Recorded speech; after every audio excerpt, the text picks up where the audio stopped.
Hello दोस्तों, welcome to my story voice जहाँ मैं कहानियाँ सुनाती हूँ। आज की कहानी है गर्ल्स हॉस्टल रूम नंबर 6। इसमें मेघा के साथ अजीब सी घटनाएं घटती हैं। मेघा को मेडिकल कॉलेज में दाखिला मिल गया था। वह और घर के लोग फूले ना समा रहे थे। अच्छा रैंक पाने के लिए उसने 2 वर्षों तक इंतज़ार किया था। मेघा इसलिए भी खुश थी कि अब स्कूल ड्रेस से छुटकारा मिल गया था। वह मन चाहे कपड़े पहन सकती थी, मन चाहे कॉस्मेटिक्स इस्तेमाल कर सकती थी। स्कूल के दौरान बहुत पाबंदियां होती हैं। अब वह स्वतंत्र रहेगी, आज़ाद रहेगी। हॉस्टल में जाना उसके लिए बहुत पसंद की बात थी। सही समय पर काउंसलिंग के बाद एक एडमिशन हो चुका था। अब बारी थी हॉस्टल के लिए रूममेट चुनने की। कुछ देर बाद वह भी मिल गई। साधना नाम था उसका। हॉस्टल का पहला ब्लॉक फर्स्ट ईयर के लिए होता था। वही रूम नंबर 6 में उन दोनों ने अपने सामान जमा लिए था। रूम की व्यवस्था ऐसी थी कि 2 अलग बेड के साथ एक एक अलमीरा, एक एक टेबल, एक एक कुर्सी और छोटे छोटे सामान रखने के लिए मेज़नुमा ड्रेसिंग टेबल भी था। बाथरूम कॉमन था। कॉलेज के क्लासेस 2 दिन बाद से शुरू होने वाली थी। दोनों के पेरेंट्स जा चुके थे। 2 अनजान लड़कियों को एक साथ रहना था। हम उम्र लड़कियां जल्दी मित्र बन जाती हैं। 2 दिनों तक दोनों ने इधर उधर घूमकर पूरे कॉलेज और हॉस्टल का मुआयना कर लिया। कैंपस खूबसूरत था, हरियाली भी भरपूर थी। 2 दिनों के बाद क्लासेस शुरू हो गई। हॉस्टल का खाना भी समय पर तैयार रहता था। कुल मिलाकर दोनों को अच्छा लग रहा था। अन्य कमरों में भी छात्राएं आ चुकी थी। रैगिंग का सिलसिला थम चुका था। उस कॉलेज में रैगिंग का पैमाना थोड़ा कम ही था। एक बार रैगिंग के दौरान एक छात्र ने चुपके से वीडियो बनाकर वायरल कर दिया था।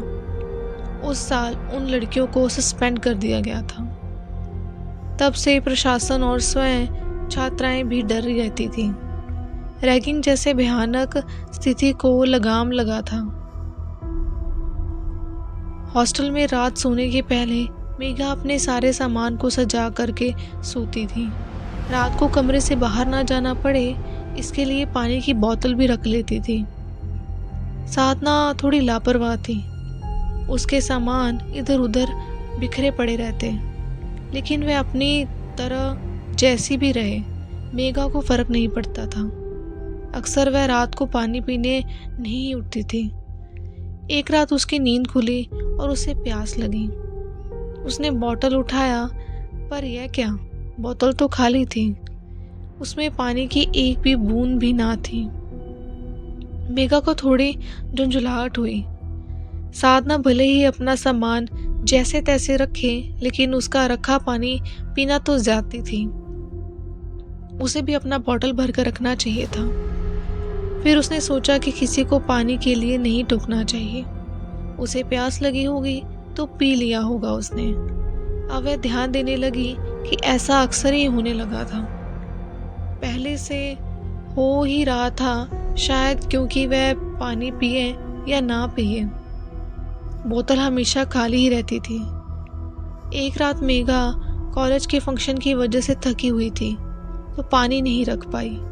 रात उसे प्यास लगी तो तब उसे याद आया, लेकिन रात को वह अपना कमरा नहीं खोलती थी। मन मारकर फिर से सो गई। सुबह जब उसकी नींद खुली तब वह बोतल नीचे जमीन में गिरी हुई थी। उसे लगा कि खाली बोतल हवा के झोंके से गिर गई होगी। दूसरी सुबह तो हद ही किया साधना ने। उसने मेघा की कंघी इस्तेमाल की थी। कंघी में लगे बालों से मेघा को पता चल गया। लिपस्टिक भी खुली थी। साधना कमरे में नहीं थी कि वह पूछ पाती। वह सवेरे ही कहीं चली गई थी। यदि आज वह कमरे में होती तो आज मेघा चुप नहीं रहने वाली थी। थोड़ी देर बाद साधना घबराई हुई कमरे में आई और बोली, घर से फ़ोन आया था मेघा, मम्मी सीरियस है, मुझे थोड़ी देर में निकलना होगा। अभी मैं वार्डन से यही पूछने गई थी। मेघा उससे कुछ ना पूछ सकी। साधना ने बैग में थोड़े कपड़े डाले और निकल गई। उसके जाने के बाद मेघा ने सब कुछ सही कर लिया। उसके बाद क्लास के लिए निकल गई। शाम को आने पर अपनी दिनचर्या के मुताबिक उसने बोतल में पानी रखा। अपने कॉस्मेटिक ठीक ढंग से सजाकर अपनी पढ़ाई करने लगी। पढ़ते पढ़ते उसकी आंख लग गई और वह सो गई। आधी रात को उसकी नींद खुली तो कमरे की बत्ती बुझी हुई थी। अरे, मैंने तो बत्ती नहीं बुझाई, फिर कैसे? सोचती हुई वह स्विच बोर्ड की ओर बढ़ी। उसने बत्ती जलाई। पानी की बोतल आज फिर खाली थी। यह देख मेघा की आंखें खुली रह गई। उसने इधर उधर देखा, शायद वह पानी रखना भूल गई होगी। यही सोचकर वापस बेड पर आ गई। उसने बत्ती जली ही छोड़ दी। काफी देर तक उसे नींद नहीं आई। वह आंखें बंद करके पड़ी रही। अचानक बत्ती बुझ गई। मेघा को लगा कि बिजली चली गई होगी। वह उठी नहीं। कुछ देर बाद उसे नींद आ गई। सुबह उठने में थोड़ी देर हुई। घड़ी की ओर देखा तो ब्रेकफास्ट का समय हो चुका था। जैसे थी वैसे ही कमरा बंद करके ब्रेकफास्ट के लिए चली गई।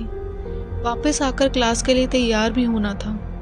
उसने जल्दी से स्नान किया और ड्रेसिंग टेबल के पास पहुंची। उसके सारे कॉस्मेटिक्स बिखरे पड़े थे।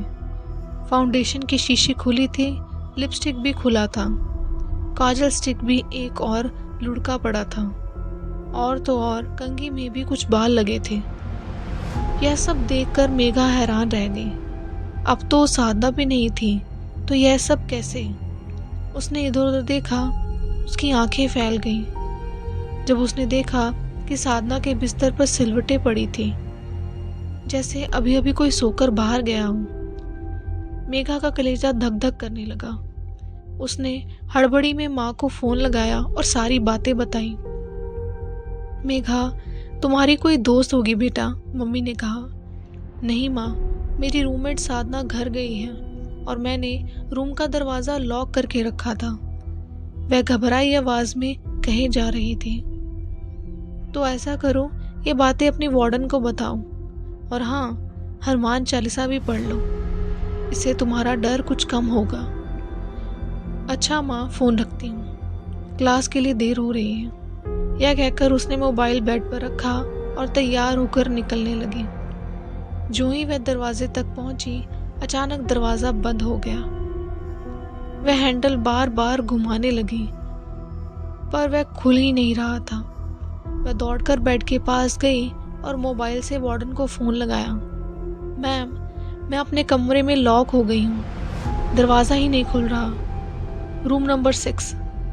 इतना ही बोल पाई थी कि उसे लगा कि किसी ने मोबाइल उसके हाथों से छीन लाया हो। घबराहट के मारे वह बेहोशी महसूस करने लगी। माँ ने कहा था हनुमान चालीसा बोलते रहना। यह सोचकर वह बोलने लगी, भूत पिशाच निकट नहीं आवे, महावीर जब नाम सुनावे। अभी इतना ही बोल पाई थी कि भड़ाक से दरवाज़ा खुल गया। लगा जैसे कोई बाहर निकल गया हो। वह बिस्तर पर अर्धमूर्छित सी पड़ी थी। तब तक वार्डन आ चुकी थी। रूम का दरवाज़ा खुला देखकर अंदर आ गई। मेघा बेसुध पड़ी थी। वार्डन ने उसके चेहरे पर पानी की छींटें मारी तो मेघा ने आंखें खोली। क्या हुआ मेघा, तुम्हारी तबीयत तो ठीक है ना?